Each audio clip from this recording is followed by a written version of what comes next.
সংবিধিবদ্ধ সতর্কীকরণ। এই মুভি দেখতে গিয়ে যদি কেউ হাসতে হাসতে অক্কা পায় তাহলে আমি কোনোভাবেই দায়বদ্ধ থাকিব না। আমি এই ভিডিওর কোনো ইন্ট্রো দেবো না, কারণ এই এমন এক মুভি যার কাহিনী বলে দিলে পুরো ভিডিওর মজাটাই নষ্ট হয়ে যাবে। জাস্ট এটাই বলবো, প্রিয় ভাই ও বোনেরা, আজ তোমাদের দেখাতে যাচ্ছি পৃথিবীর one of the best comedy মুভির এক্সপ্লেনেশন, যার নাম হ্যাংওভার। মাল খেয়ে মাতলামো কত প্রকার ও কি সবই দেখতে পাবে কিছুক্ষণের মধ্যেই। আর এই মুভিতে যা টুইস্ট রয়েছে রে ভাই, তা দেখে তোমাদের হাসতে হাসতে পুরো পেট ব্যথা হয়ে যাবে। প্যাচাল শেষ, এবার শুরু করি এক্সপ্লেনেশন। মুভি শুরু হয় একটি বিয়ের দিনের শর্ট দিয়ে। এই মেয়েটির নাম ট্রেসি। আজ তার বিয়ে, কিন্তু তার হবু বরের কোনো খোঁজ নাই। আর মাত্র 5 ঘন্টা বাকি এই বিয়ের। তখন ট্রেসির কাছে কল আসে ফিলের। ফিল হলো ট্রেসির হবু বরের বন্ধু। ফিল জানায় তার বন্ধু ডাককে তারা খুঁজে পাচ্ছে না। কাহিনী একটু গোলমাল লাগছে, তাই না? দাঁড়াও একটু বুঝিয়ে বলছি। ট্রেসি আর ডাগের বিয়ে হচ্ছে, আর ওয়েস্টার্ন কান্ট্রিতে বিয়েতে ছেলেদের জন্য ব্যাচেলার পার্টি অতি জনপ্রিয় একটি ইভেন্ট। ব্যাচেলার পার্টি হলো যখন কোনো ছেলে বিয়ে করে ব্যাচেলার থেকে কাপল হয়, তখন তারা বন্ধু মিলে বিয়ের 1 দিন অথবা 2 দিন আগে একটি পার্টির আয়োজন করে। সেই পার্টিতে তারা যা মন চায় তাই করে, একদম শেষবারের জন্য। আর এই ব্যাচেলার পার্টিতে গেস্ট হিসেবে থাকে বরের সব ক্লোজ ফ্রেন্ডরা। যাই হোক, ডাগ আমেরিকার লাস ভেগাসে একটি ব্যাচেলার পার্টির আয়োজন করেছে তার বিয়েতে। লাস ভেগাসকে বলা হয় সিন সিটি, মানে পাপের শহর। সেখানে হয় না এমন কিছুই নেই। মদ, জুয়া, লাইফস্টাইল সব মিলিয়ে টাকাওয়ালাদের জন্য টাকা ওড়ানোর এক মক্ষম জায়গা। ডাগ এই ব্যাচেলার পার্টিতে যাওয়ার জন্য করেছে। একজনের নাম ফিল আর একজনের নাম স্টু। তাদের এই পার্টিতে আরও একজন সঙ্গী থাকে, আর সে হলো ডাগের হবু শালাবাবু অ্যালান। দাঁড়াও, সবাইকে আরও ডিটেলে তোমাদের পরিচয় করিয়ে দিই। ফিল হলো একজন স্কুল টিচার, বেশ চালাক চতুর আর স্মার্ট একটা ছেলে। তার বন্ধুর ব্যাচেলার পার্টিতে যাওয়ার জন্য সে অল্প অল্প করে অনেক দিন ধরে টাকা জমাচ্ছিল। হাজার হলো বন্ধুর বিয়ে বলে কথা। অন্যদিকে স্টু হচ্ছে একজন ডেন্টিস্ট। যদিও সে নিজেকে ডাক্তার হিসেবে পরিচয় দিতে অনেক বেশি স্বাচ্ছন্দ্য বোধ করে, স্টুর গার্লফ্রেন্ড হলো আর এক কঠিন জিনিস। অল টাইম তাকে দৌড়ের উপর রাখে। এটা করা যাবে না, ওটা করা যাবে না, কোথাও গেলে 100 বার কল করে জানাতে হবে, বন্ধুদের সাথে বেশি সময় কাটানো যাবে না, ইত্যাদি ইত্যাদি। মানে স্টুর লাইফে গার্লফ্রেন্ড তো জোটেনি, জুটেছে এক ডাইনি মেয়ে। তাও স্টু সবসময় সোনা জান বলে তাকে আহ্লাদ দিতে থাকে। তার এই ডাইনি গার্লফ্রেন্ডকে সে অনেক কষ্টে ম্যানেজ করেছে এই ট্যুরে যাওয়ার জন্য, আর প্রমিস করেছে যে সেখানে কোনো মেয়ের দিকে সে ভুলেও তাকাবে না, একদম ভদ্র ছেলের মতন চলবে। অন্যদিকে ডাগের হবু শালক হচ্ছে না ব্রেন শট না সুস্থ মানুষ। ছেলে মানুষ হলেও তার মধ্যে মেয়ে একটা ভাব। পুরাই তার ছেঁড়া টাইপের এক চিজ এই অ্যালেন। সে তার দুলাভাইয়ের সাথে ভেগাসে যাওয়ার জন্য 2 সপ্তাহ আগে থেকে তার ব্যাগ গুছিয়ে রেখেছে। দুলাভাইরা যাচ্ছে মৌজমাস্তি করতে, আর এই শালা তার মধ্যে কাবাব মেয়ে হাড্ডি হতে চায়। তাও ডাক তাকে নিয়ে যাচ্ছে যাতে তার মন খারাপ না হয় তার জন্য। ট্রেসির বাবা বেশ টাকাওয়ালা লোক। সে ডাককে বলে ভেগাসে যাচ্ছ, যা ইচ্ছা তাই করো, কিন্তু সেই কাহিনী সেখানেই চিরদিনের জন্য ভুলে যাইও। এছাড়াও সে ডাককে একটি মহামূল্যবান অ্যান্টিক BMW গাড়ি দেয় এই ট্রিপে যাওয়ার জন্য, কিন্তু বলে দেয় সাবধান বাপু, তুমি ছাড়া এই গাড়ি যেন আর অন্য কেউ না চালায়। আমি আমার পোলার চেয়েও কিন্তু এই গাড়ির বেশি ভালোবাসি, তাই এর কিছু হইলে আমাকে কিন্তু মেনে নিতে অনেক কষ্ট হবে। ডাক তো গাড়ি পেয়ে খুব খুশি। এছাড়াও তার বাবা বলে দেয় অ্যালেন যেন বেশি বেশি মাল পানি না খায়, তার দিকে নজর রাখতে, আর তাকে যেন কোনোভাবেই গ্যাম্বলিং করতে না দেয় তারা। হবু আব্বুর কথা অক্ষরে অক্ষরে পালন করার নিয়ত করে ডাক তার শালাকে নিয়ে বেরিয়ে যায় ফিল ও স্টুকে পিক আপ করার জন্য। ডাক ফিলকে পিক আপ করার জন্য তার স্কুলে যায়, আর স্টুকে পিক আপ করে তার বাড়ি থেকে। আর এইখান থেকেই শুরু হয় এক কঠিন লেভেলের ব্যাচেলার পার্টির কাহিনী। সামনে এমন সব ঘটনা ঘটতে যাচ্ছে যা প্রায় সন্ধ্যার সময় তারা লাস ভেগাস পৌঁছে যায়। প্রথমেই তারা একটি হোটেলে চেক ইন করতে যায়, কিন্তু ফিল সেখানে গিয়ে দেখে আগে থেকে স্টু একটি ছোট্ট রুম বুক করে রেখেছে সবাই শেয়ারে থাকার জন্য।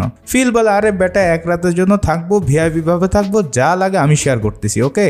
স্টু বলে, ভাই কাহিনী তা না, আমার গার্লফ্রেন্ড আমার ব্যাংকের স্টেটমেন্ট চেক করে প্রতিদিন। যদি দেখে যে আমি এত টাকা খরচ করছি তাইলে আবার বাসায় ঢুকতে দিবে না। আসলে ফিল আর স্টু মিলে এই পুরো ব্যাচেলার পার্টি ট্রিট দিচ্ছে ডাগ ও তার শালাকে।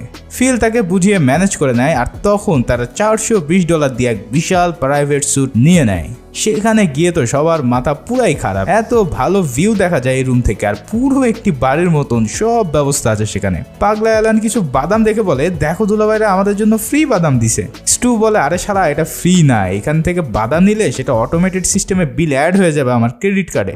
তখন ফিল এক বিশাল মারফতি কায়দায় একটি পানিতে গ্লাস ভরে সেম ওজন বানিয়ে তা বসিয়ে দেয়, আর বলে, নাও এবার ফ্রিতে বাদাম খাও। এদিকে ফিল সবাইকে বলে, আমাদের বেরোতে হবে, 30 মিনিটের মধ্যেই সবাই রেডি হয়ে যাও। কিন্তু সবাই সাবান নিয়ে রেডি হয়ে যায়, আর তখন দেখা যায় স্টু এখনো রেডি হয়নি। স্টু ফিল আর ডাককে একটি রিং দেখায় এবং বলে, এই রিংটি দিয়ে আমি আমার গার্লফ্রেন্ডকে বিয়ের প্রপোজ করব তোর বিয়ের পর। ডাক তাকে অভিনন্দন জানায়, কিন্তু ফিল বলে তুই শালা বলদই থেকে যাবি। ওই রকম ডাইনি মেয়েকে বিয়ে করার চেয়ে একটা রাস্তার কুকুরকে বিয়ে করা অনেক ভালো। এরই মধ্যে সেখানে তার শালাবাবু অ্যালেন চলে আসে।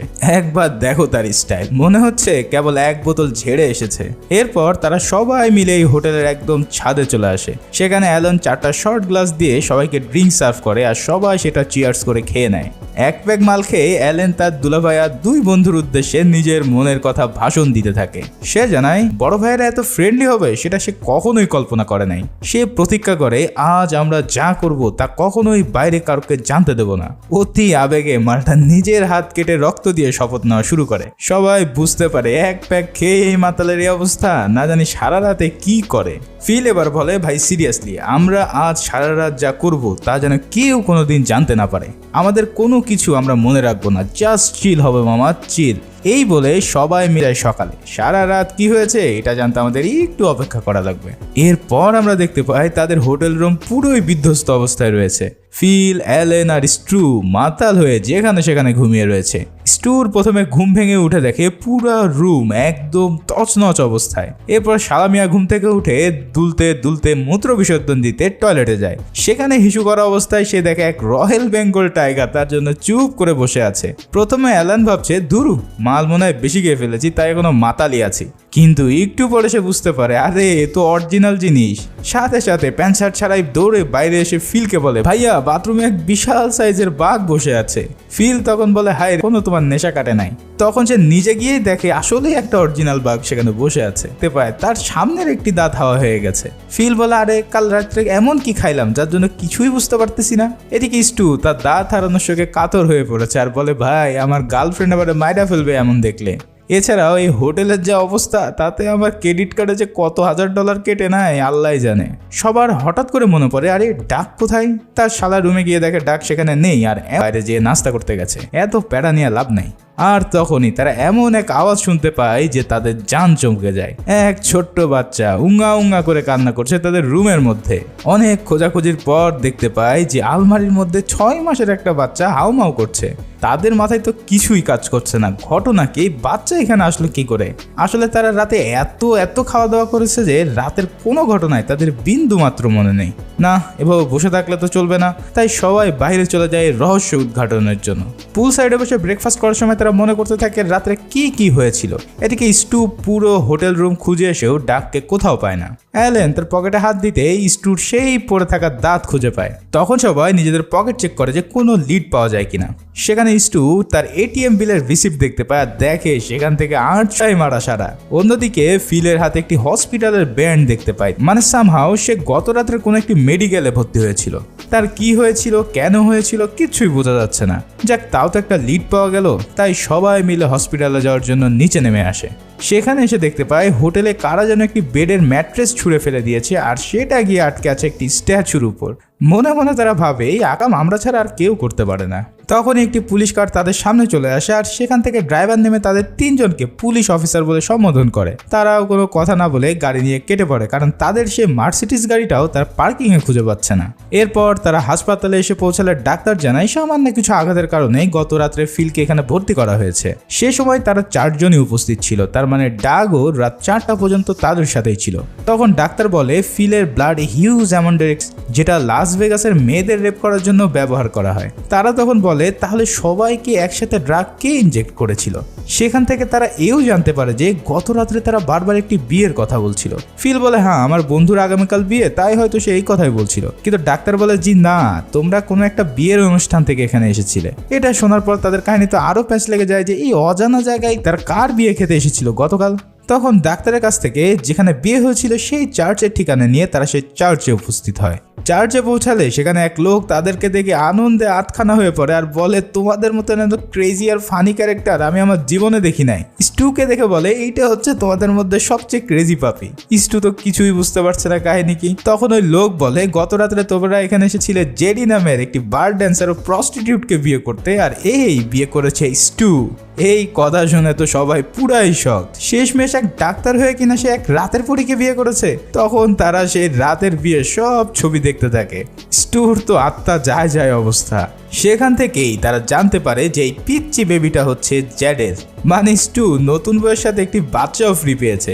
ওই লোকটির কাছ থেকে তখন তারা জ্যাডের ঠিকানা নিয়ে সবাই তার বাসার উদ্দেশ্যে রওনা দেয়। কিন্তু গাড়িতে ওঠার সাথে সাথেই দুজন লোক এসে তাদের উপর হামলা করে। কিছুই বুঝে ওঠার আগে তারা গুলি ছুটতে থাকে আর ফিল সেই গাড়ি নিয়ে তাদের পার উপর দিয়ে চালিয়ে কোনো রকম সেখান থেকে কেটে পড়ে। খানিক বাদে তারা যাদের বাসায় এসে পৌঁছালে সবাইকে দেখে যাদের অনেক খুশি হয়ে যায় আর নিজের নতুন বরকে দেখার সাথে সাথে ইয়ে করা শুরু করে দেয়। মেয়েটি দেখতে বেশ হট আর সুন্দরী ছিল। এদিকে যাদে তার এই চুপচাপ ভাব দেখে বলে, আরে কাহিনী কি? গতকাল রাত্রে তো তোমরা ছিল পৃথিবীর সবচেয়ে চঞ্চল লোক, আর আজ দেখি তার পুরাই উল্টো। ফিল তখন বলে, ভাই গত রাত্রের কথা না আমাদের খুব বেশি একটা মনে নেই। তখন এই জ্যাডের কাছে ফিল প্রশ্ন করে তার বন্ধু ডাককে নিয়ে। জ্যাডে জানায় সেও উপস্থিত ছিল বিয়েতে, আর তখনই সেখানে পুলিশ এসে তাদের রেড দিয়ে জেলে নিয়ে যায়। মানে এক কাহিনী শেষ না হতে হতে অন্য নতুন কাহিনীর উপস্থিতি, আর মাত্র একদিন পর বিয়ে। তাই ফিল ট্রেসিকে কল দিয়ে বলে, আমরা আসলে লাস ভেগাসের প্রেমে পড়ে গেছি বুঝছো, তাই আজ না আর আসতে মন চাচ্ছে না, কাল ঠিক আমরা বিয়ের আগে কিন্তু চলে আসবো, প্রমিস। ফিল ট্রেসিকে বুঝতেও দেয় না যে তারা তার বরকে আর খুঁজে পাচ্ছে না। এদিকে পুলিশ তাদের পুলিশ কাজ চুরি করার অপরাধে পানিশমেন্ট দিতে থাকে আর তাদের পাঠিয়ে দেয় ডাম্পিং এ, যেখানে তাদের সেই মার্সিডিজ গাড়িটি পুলিশ উদ্ধার করেছিল। গাড়িটা একদম অক্ষত অবস্থায় দেখতে পেরে তাদের ধরে পানি আসে। গাড়ির মধ্যে তারা বিভিন্ন জিনিস খুঁজে পায়, এমনকি এই জিনিসও তারা খুঁজে পায়। এর কিছুক্ষণের মধ্যেই তার গাড়ির পিছনের ট্রাঙ্ক থেকে দুরুম দারুম শব্দ শুনে মনে করে, আরে তাহলে ডাক নিশ্চয়ই ডেকির মধ্যে বন্দি আছে। সবাই খুব খুশি নিয়ে যেই না ট্রাঙ্ক খুলেছে, সাথে সাথে এক নেংটু চাইনিজ বাবা তাদের উদাম কেলানো শুরু করে দেয়। কে এই লিটল জনি, আর কেনই বা তাদের এই ট্রাঙ্কের মধ্যে 2 দিন আটকে ছিল তারা কিছুই বুঝতে পারছে না। লোকটি তাদেরকে ইপম্যানের মতন কুমফু মেরে সেখান থেকে দৌড়ে পালিয়ে চলে যায়। এই উদাম মার খাওয়ার পর অ্যালান বলে, ভাই আমি একটা সত্য কথা বলি, গত রাত্রে ড্রিঙ্কের বোতলের মধ্যে আমি ড্রাগ মিশাইছিলাম, কিন্তু আমি যার কাছ থেকে ড্রাগ নিয়েছিলাম সে বলেছিল এটা একটি এক্সক্লুসিভ ড্রাগ, যেটা কম বেশি সবাই মাঝে মাঝে নেয়, কিন্তু ওই শালা যে আমাকে ভুলভাল বুঝিয়ে এত বড় ড্রাগ দিয়ে দিয়েছে আমি তো কিছুই টের পাইনি ভাইয়া। এটা শুনে স্টু পুরাই রেগে মেগে আগুন হয়ে যায়, কিন্তু ফিল তো বুঝতে পারে অ্যালেন একটা কঠিন লেভেলের বলদ, যা হওয়ার তা তো হয়েই গিয়েছে। তাই আবারও তারা হোটেলের দিকে রওনা দেয়। এবার হোটেল রুমে এসে দেখে তাদের রুমে অচেনা লোকজন ঘোরাফেরা করছে। সেই অচেনা লোকের মধ্যে থেকে এক খুব বিখ্যাত বক্সারকে আমরা দেখতে পাই, যার নাম মাইক টাইসন। তাদের এই হোটেলে মাইক টাইসনের মতন জগৎ বিখ্যাত বক্সার দেখে তারা তো খুশিতেই বাঁচে না, কিন্তু বলদরা কিছু বুঝে ওঠার আগেই মাইক এক পাঞ্চ দিয়ে অ্যালেনকে নক আউট করে দেয়। পরে তারা কাহিনী বুঝতে পারে যে তাদের বাথরুমে যে টাইগারটি পাওয়া গেছে সেটা ছিল মাইক টাইসনের টাইগার। গত রাত্রে তারা মাইকের বাড়ি থেকে সেই টাইগারটাকে চুরি করে নিয়ে এসেছে। ওরা হাসবে না কাঁদবে কিছুই বুঝতে পারছে না, আর এও বুঝতে পারছে না যে কাল কিভাবে এই ভয়ঙ্কর বাঘকে তারা এখানে নিয়ে এসেছে। মাইক টাইসনের কাছে তারা ক্ষমা চেয়ে বাঘটি নিয়ে যাওয়ার জন্য অনুরোধ করে, কিন্তু টাইসন সাফ জানিয়ে দেয়, তোরা আমার বাঘ নিয়ে আসছিস, তোরাই আমার এখন ফেরত দিয়ে আসবি, ঠিক আছে? এমন ভয়ঙ্কর বাঘ এখন তারা কিভাবে বাড়িতে পৌঁছে দেবে? তখন না হয় মাতাল ছিল বলে পেরেছে, কিন্তু এখন কি করবে? অ্যালান তখন তার সেই রুফিস ড্রাগ একটি মাংসের টুকরার মধ্যে দিয়ে সেটাকে বাঘকে খেতে দেয়, আর কিছুক্ষণ পর বাঘ অজ্ঞান হয়ে গেলে তারা সেটা একটি বেডশিটের মধ্যে পেঁচিয়ে হোটেল থেকে নামিয়ে নেয়। কিন্তু গাড়িতে করে যাওয়ার সময় কিছুক্ষণের মধ্যে সে বাঘের জ্ঞান ফিরে আসে আর সবাই ভয়ে গাড়ি ছেড়ে বেরিয়ে পড়ে। বাঘ সেই গাড়ির মধ্যে তাণ্ডব লীলা চালায়, সব সিটের মধ্যে খামচা খামচি শুরু করে দেয়। তখন সবাই মিলে ঠেলে ঠেলে মাইক টাইসনের বাড়িতে কোনো রকম সে বাঘটিকে হ্যান্ড ওভার করে দেয়। তখন মাইক তাদের রুমের ভিতর নিয়ে গিয়ে বলে, দেখো তোমরা গত রাত্রে কি কি আকাম করছো আমার বাড়িতে। সেখানে দেখা যায় যে সবাই বাঘকে নিয়ে যাচ্ছে আর অ্যালেন পুরো $1 মিলিয়ন পুরের মধ্যে হিসু করে দিচ্ছে। এছাড়াও ফিল বাঘটিকে গাড়িতে তোলার সময় এমন এক অশ্লীল কর্মকাণ্ডে লিপ্ত হয়ে পড়ে যে যা দেখে টাইসনের মাথা আরো খারাপ হয়ে যায়। আসলে সেও বুঝতে পেরেছিল যে এরা অধিক লেভেলের মাতাল হয়ে পড়েছিল, তাই তাদের আর ধোলাই না দিয়ে সেখান থেকে তারা বিদায় দিয়ে দেয়। গাড়িতে আসার সময় ফিল বলে, না এবার ট্রেসিকে সব বলতে হবে।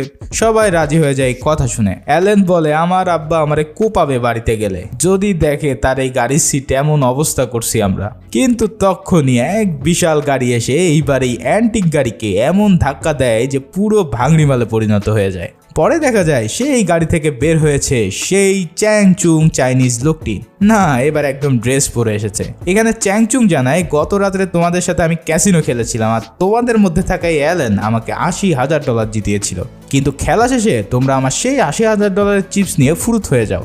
আসলে ওই লোকের ব্যাগ আর অ্যালেনের ব্যাগের একই ডিজাইন হওয়ার কারণে তা অদল বদল হয়ে যায়, কিন্তু তাদের তো আর মনে নেই কোথায় সে ব্যাগটি রেখেছে যেখানে $80,000 রয়েছে। তখন চ্যাংচুং বলে, তোমার বন্ধু আমার কাছে বন্দী, যদি তোমার বন্ধুকে বাঁচাতে চাও তাহলে কালকে সকালের মধ্যেই আমাকে $80,000 ফেরত দেবে, নাহলে তোমার বন্ধুর মাথা আমি তোমাকে উপহার দিয়ে দেবো। এমন কথা শুনে সবাই তো অনেক চিন্তায় পড়ে যায়। হ্যাঁ, এক রাতের মধ্যে তারা এত টাকা ম্যানেজ করবে কি করে? তখন ফিল স্টুকে বলে, বন্ধু তোর অ্যাকাউন্টে কয় টাকা আছে? সে জানায় সব মিলায় ভাই $10,000 হবে। তখন ফিল একটি বুদ্ধি করে, অ্যালেন যেহেতু গত রাত্রে ক্যাসিনো খেলে তাদের জিতিয়েছে, তাহলে আজকে রাত্রেও হয়তো সে জিতাতে পারে, কারণ ছেলেটা অনেক বোকাচু হলেও এই জুয়ার ব্যাপারে খুবই শার্প। তাই তারা সেই $10,000 তুলে নিয়ে চলে যায় ক্যাসিনো খেলার জন্য। হয় লাখ না হয় ফাক, যা থাকে কপালে। সবাই কোট টাই পরে চলে আসে প্রফেশনাল জুয়ারি হয়ে, আর অ্যালেন তার ম্যাজিক দেখানো শুরু করে দেয়। সে এতদিন ধরে বই পড়ে যা জেনেছে সব অ্যাপ্লাই করতে থাকে, আর অন্যদিকে স্টু তার নতুন বউকে নিয়ে সেখানে আননোন পার্সন সেজে অ্যালেনের অপোজিটে বসে তাকে হেল্প করার জন্য। একের পর এক দান জিততে থাকে অ্যালেন, সবাই তো টাসকি খেয়ে যায় তার স্কিল দেখে। ফিল তখন বুঝতে পারে তাদের এক্ষুনি কেটে পড়তে হবে, নাহলে সবাই তাদেরকে ধরে কেলানো শুরু করবে। তখন সবাই তাদের প্ল্যান মাফিক সেখান থেকে এক চান্স পেয়ে ছুটকা পড়ে। গাড়িতে আসার সময় তারা গুনে দেখে তারা $82,000 জিতেছে এই জুয়া খেলে। সবাই খুব খুশি, যাক অবশেষে ডাককে তারা মুক্ত করতে পারবে। এক মরুভূমির মধ্যে এসে সেই চ্যাংচুংকে $80,000 ক্যাশ দিয়ে তাদের বন্ধুকে ছাড়িয়ে নিতে তারা উপস্থিত হয়, কিন্তু টাকা দেওয়ার পর তারা দেখতে পারে যে এই লোক তাদের বন্ধু ডাক না, এ তো অন্য কেউ।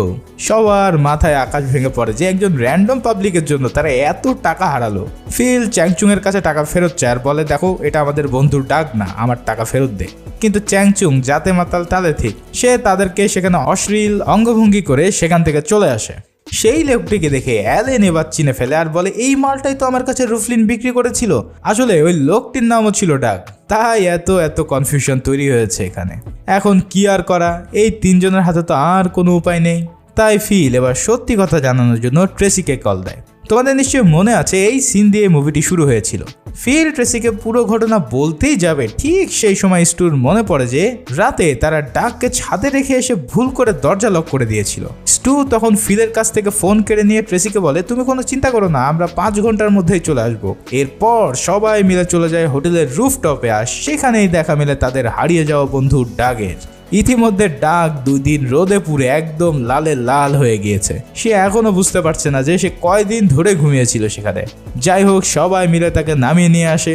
বিয়ে শুরু হতে আর বেশি দেরি নেই। এদিকে সকল প্লেনের টিকিট একদম সোল্ড আউট, তাই তাদেরকে গাড়ি করে যাওয়া ছাড়া আর কোনো উপায় নেই। যাবার আগে জ্যাদে সেখানে উপস্থিত হয়। সেও বুঝতে পারে যে এই সব কিছু তারা মাতাল অবস্থায় করেছে, তাই সেই স্টুর বিয়ের আংটিটি ফেরত দেয়। আর সেখান থেকে আমরা জানতে পারি যে এই শালা অ্যালেন স্টুর সাথে বাজি ধরেছিল যে যদি স্টু নিজের দাঁত তুলতে পারে তাহলে প্রমাণ হয়ে যাবে সে আসলে একজন ভালো ডেন্টিস্ট। মানে স্টু তার নিজের দাঁত নিজেই তুলেছিল সেই রাতে। যাওয়ার সময় জ্যাদেকে ডেটিং এর অফার দেয় স্টু। ইতিমধ্যে স্টুও জ্যাদেকে বেশ পছন্দ করে ফেলেছে। এরপর তারা পুরাই ফাস্ট অ্যান্ড দ্য ফিউরিয়াস মুভির মতন গাড়ি চালাতে থাকে। সেখানে এবার ডাক তার পকেটে হাত দিয়েই দেখে সেই $80,000 চিপস গুলো তার পকেটেই ছিল। মানে তারা এখন এই $80,000 গর্বিত মালিক। সবাই তো কঠিন মজা পায়, আর পথের মধ্যেই তার ড্রেস চেঞ্জ করে নেয় বিয়েতে যোগদান করার জন্য। পুরো বিয়ে বাড়ির সবাই মনে করতে থাকে যে তারা হয়তো আর আসবে না। ঠিক তখনই সবাই সেখানে উপস্থিত হয়, আর ফাইনালি ডাগ ও ট্রেসির বিয়ে সম্পূর্ণ হয়। এবার এখানে স্টুর গার্লফ্রেন্ড এসে তাকে চার্জ করতে থাকে যে এই মিয়া তুমি এতক্ষণ কোথায় ছিলা, এত ফোন দিলাম তুমি ধরলা না। এবার স্টু পুরাই খেপে গিয়ে বলে, অনেক সহ্য করছি, আর না, তোর সাথে আজকের থেকে আমার ব্রেকআপ। এই সাহস দেখে ফিল আর অন্যান্য বন্ধুরা সবাই অনেক খুশি হয়ে যায়। যাক, অবশেষে তাদের বন্ধু এই ডাইনির হাত থেকে রক্ষা পেল। সবাই অনেক আনন্দ করে বিয়ের অনুষ্ঠান উদযাপন করতে থাকে। এদিকে ডাক তার শ্বশুরকে বলতেই যাবে যে তার গাড়ি এখন পুরাই ভাঙড়ি মাল। তখনই তার শ্বশুর বলে, ও তোমাকে তো বলাই হয়নি, এই গাড়িটা আমি তো তোমাকে বিয়েতে গিফট করেছি। এটা শুনে ডাক হাফ ছেড়ে বাঁচে আর বলে, অনেক অনেক ধন্যবাদ শ্বশুর মশাই আমাকে এই বিপদ থেকে বাঁচানোর জন্য। এরপর সবাই মিলে আড্ডা দিতে থাকে আর বলে এটা ছিল আমাদের জীবনের বেস্ট অ্যাডভেঞ্চার। কিন্তু দুঃখের বিষয় যে আমরা সারা রাত কি করেছি তার আমাদের কিছুই মনে নেই। তখনই অ্যালেন একটি ক্যামেরা নিয়ে এসে বলে, দেখো আমি স্টুর ক্যামেরা খুঁজে পেয়েছি যেখানে সেই রাতে সব ছবিগুলো আছে। সবার চোখ চকচক করে ওঠে সেটা দেখার জন্য যে সবাই কি কি করেছিল সেই রাতে। তবে ডাক বলে, গাইস আমরা সবাই মিলে এই ছবিগুলো একবারই দেখব, আর এরপর সব কিছু ডিলিট করে দিব চিরজীবনের জন্য। সবাই এই ডিলে রাজি হয় আর তারা দেখা শুরু করে সেই রাতে কি কি আকাম করেছিল তারা।